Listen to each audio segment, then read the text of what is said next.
নমস্কার প্রিয় বিয়ার, আপনারা দেখছেন খবর তরঙ্গ। পশ্চিমবঙ্গে সিপিএম গাজারা দিয়ে আবার শক্তি প্রদর্শন করতে চাইছে। তারা মার্চ এপ্রিলে ব্রিগেড সমাবেশ করতে চায়, অর্থাৎ ব্রিগেডে সমাবেশ করে জমায়েত দেখিয়ে সিপিএম যে এখনও শেষ হয়ে যায়নি সেটাই প্রমাণ করতে চাইছে, অর্থাৎ শক্তি প্রদর্শন। কিন্তু সত্যিই কি সিপিএমের শক্তি প্রদর্শন রয়েছে বর্তমানে পশ্চিমবঙ্গে? পশ্চিমবঙ্গে সিপিএমের অবস্থা দেখে মনে হয় যেন তলোয়ারহীন ডালহীন নিদ্রাম সর্দার। অর্থাৎ সিপিএমের লোকসভায় আসন নেই, বিধানসভায় আসন নেই, জনভিত্তি নেই, সাংগঠনিক ভিত্তি নেই, কিন্তু ডাকডুল পিটিয়ে সিপিএম যে এখনও পশ্চিমবঙ্গে প্রচার সর্বস্ব রয়েছে সেটাই যেন বোঝা যাচ্ছে। অথচ সিপিএম বর্তমানে শূন্য কেন হয়ে গেছে সে নিয়ে কিন্তু তাদের মাথা ব্যথা রয়েছে বলে মনে হচ্ছে না। অথচ তারা 2024 সালের জানুয়ারি মাসে লোকসভা নির্বাচনের আগে ব্রিগেড সমাবেশ করেছিল এবং তা প্রচার হয়েছে। কিন্তু লোকসভা নির্বাচনে কি দেখলাম, যে তরুণ ব্রিগেডও জামানত জব্দ হয়েছে, উদ্ধার করতে পারেনি লোকসভা নির্বাচনে। এই জন্যই বলছি যে সিপিএম বর্তমান পশ্চিমবঙ্গের রাজনীতির বাস্তব পরিস্থিতিটা বুঝতে পারছে না।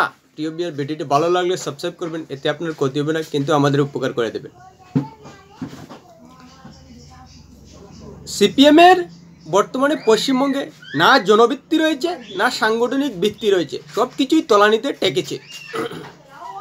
তার থেকে বড় কথা, সিপিএমের ভোট ব্যাংক কিন্তু বাগাবাগি হয়ে গেছে বিজেপি এবং তৃণমূল কংগ্রেসে। বিশেষ করে তৃণমূল কংগ্রেস আগেই সিপিএমের ভোট ব্যাংকে বাঘ বসিয়ে ক্ষমতায় এসেছে এবং যা কিছু অল্প ছিল বিরোধী আসনে বসার জন্য সেই ভোটও বিজেপি কেড়ে নিয়েছে এবং কংগ্রেসের কিছু ভোট বিজেপি এবং তৃণমূলে ভাগ হয়ে গেছে। অর্থাৎ কংগ্রেস সিপিএম আশেপাশেও নেই। বিজেপি এবং তৃণমূল যেভাবে পশ্চিমবঙ্গে রাজনীতিতে চড়ি ঘুরাচ্ছে, কিন্তু সেই বাস্তব বৃত্তিটা বুঝতে পারছে না সিপিএম। তৃণমূল যেভাবে রাজনীতিটা করছে তাতে পশ্চিমবঙ্গের মানুষের একটা বদ্ধমূল ধারণা হয়ে গেছে যে তৃণমূল করলে খেয়ে পড়ে আয়াসী জীবনযাপন করা সম্ভব। তাতে রাজ্যের সাধারণ খেটে খাওয়া মানুষের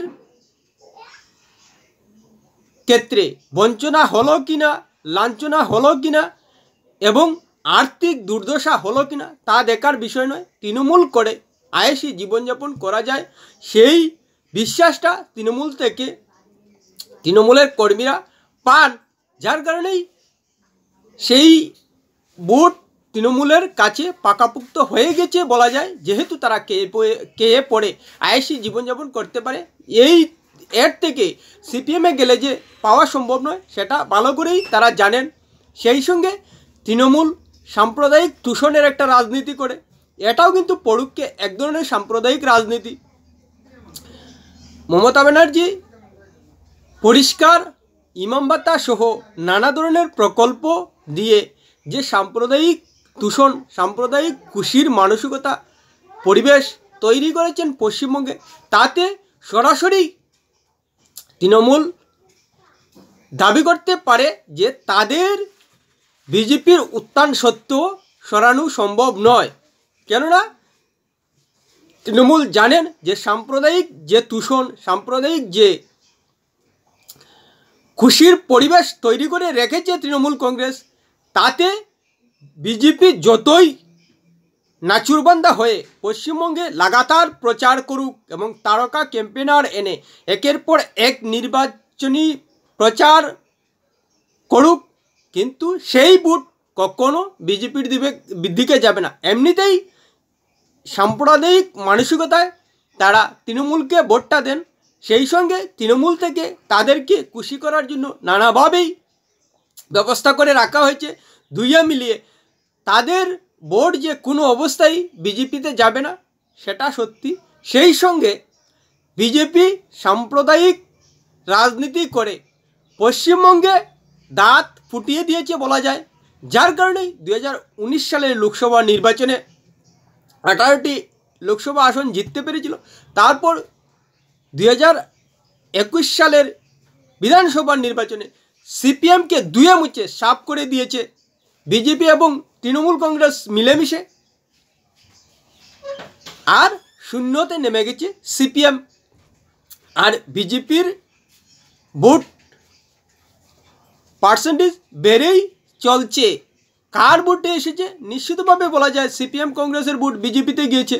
যারা তৃণমূলের হিংসাত্মক, আক্রমণাত্মক এবং স্বার্থবাদী রাজনীতিকে পছন্দ করেন না, তারা সরে এসেছেন বিজেপির ভোট ব্যাংকে। অন্যদিকে যারা তৃণমূলের যে সাম্প্রদায়িক দূষণের রাজনীতি সেটাকে পছন্দ করছেন না, তারা বুঝতে পারছেন এবং এটাও বুঝতে পারছেন যে সম্প্রদায়গত কারণেই একটা অংশের মানুষ নিশ্চিতভাবেই তৃণমূলকে ভোট দেয়। তার মধ্যেও কিন্তু স্বাভিমান বোধ জেগে গেছে ধর্মীয় ক্ষেত্রের দিকে। তারাও কিন্তু ধীরে ধীরে বিজেপির দিকে সরে যাচ্ছেন। বুঝতে পারছে যে তারা সাম্প্রদায়িক মানসিকতা রয়েছে পশ্চিমবঙ্গে। সিপিএম যতই 33 বছর রাজত্ব করুক, কিন্তু পশ্চিমবঙ্গের মানুষের মন থেকে যে সাম্প্রদায়িক মানসিকতা দূর হয়নি। তৃণমূলের দূষণবাদী রাজনীতিতেই পরিষ্কার হয়ে গেছে। অর্থাৎ সেই অংশের মানুষ ভাবতে বাধ্য হচ্ছেন, তারা যদি সাম্প্রদায়িক মানসিকতা নিয়ে তৃণমূলকে ভোটটা দেয়, তাহলে নিজেরা সাম্প্রদায়িক মানসিকতায় বিজেপির ভোট ব্যাংক হতে অসুবিধা কোথায়? প্রতিবাদ তো করছি না, বরং বিজেপি তাদের কোনো ধরনের সাম্প্রদায়িক দূষণের জন্য কিছু করছে না। এই মতপার্থক্যের কারণেই বিজেপির দিকে একটা ভোট চলে গেছে। কিন্তু সিপিএম এই পরিস্থিতিটা বুঝতে পারছে না পশ্চিমবঙ্গে। সেই সঙ্গে জনবৃত্তিও নেই এবং সাংগঠনিক ভিত্তিও দুর্বল হয়ে গেছে, যার কারণেই তরুণ প্রজন্ম ভোটের রাজনীতিতে এখনও রীতিমতো ধরাশায়ী বলা যায়।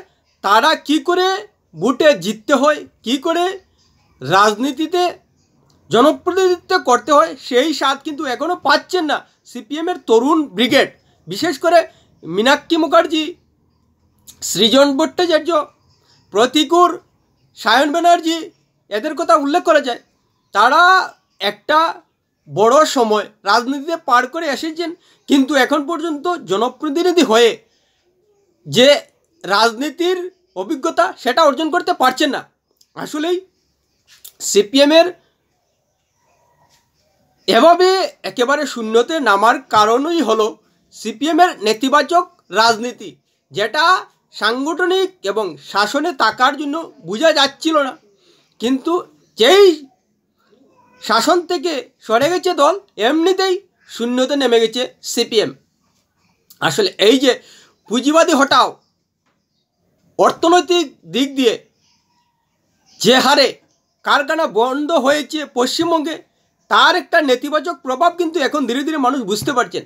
মানুষের ক্ষতি করে রাজনীতি করাটা নেতিবাচকই ধরা নেওয়া যায়। এটাই কিন্তু সিপিএম করেছে, যে অন্যের অর্থনৈতিক স্বাধীনতা কেড়ে নেওয়া, অন্যের অর্থনীতিকে ধ্বংস করা, এটা যে একটা নেতিবাচক প্রভাব সেটা ধরেই নেওয়া যায়। এটা কিন্তু বর্তমান পশ্চিমবঙ্গের মানুষ ভালো করেই বুঝতে পারছেন যে সিপিএম নেতিবাচক রাজনীতি করে অন্যের অর্থনৈতিক স্বাধীনতাকে ধ্বংস করে একটা উল্লাসের মানসিকতা সিপিএমের মধ্যে রয়েছে, যার কারণেই বর্তমানে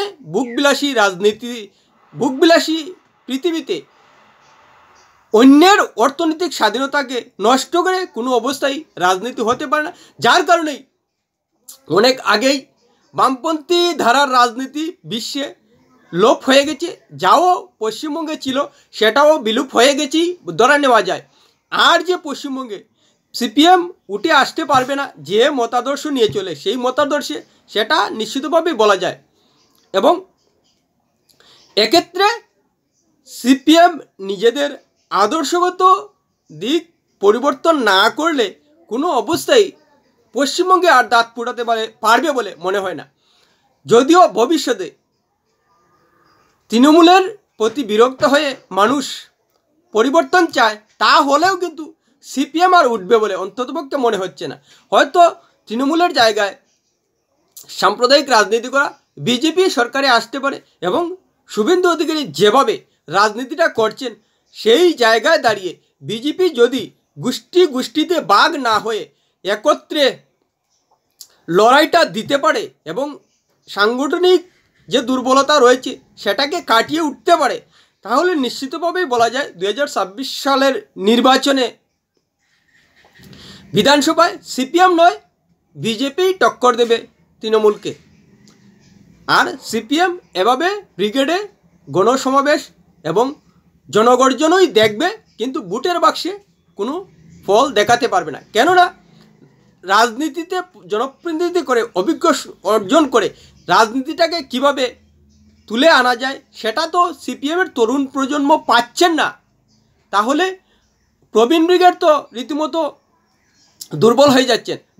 যাদের উঠার কথা, মীনাক্ষী, সায়ন ব্যানার্জি, সৃজন, প্রতিকুর, তারা তো সেভাবে দলটাকে তোলার মতো জনপ্রতিনিধি হয়ে অভিজ্ঞতা অর্জন করতে পারছেন না, প্রচারের আলোয় আসতে পারছেন না। জনপ্রতিনিধি হয়ে যখন সরকারের বিরুদ্ধে আন্দোলন করবেন তখন কিন্তু মানুষের মধ্যে আলাদা একটা প্রভাব পড়তে বাধ্য, কিন্তু সেটা তো সিপিএমের নেতারা করতে পারছেন না।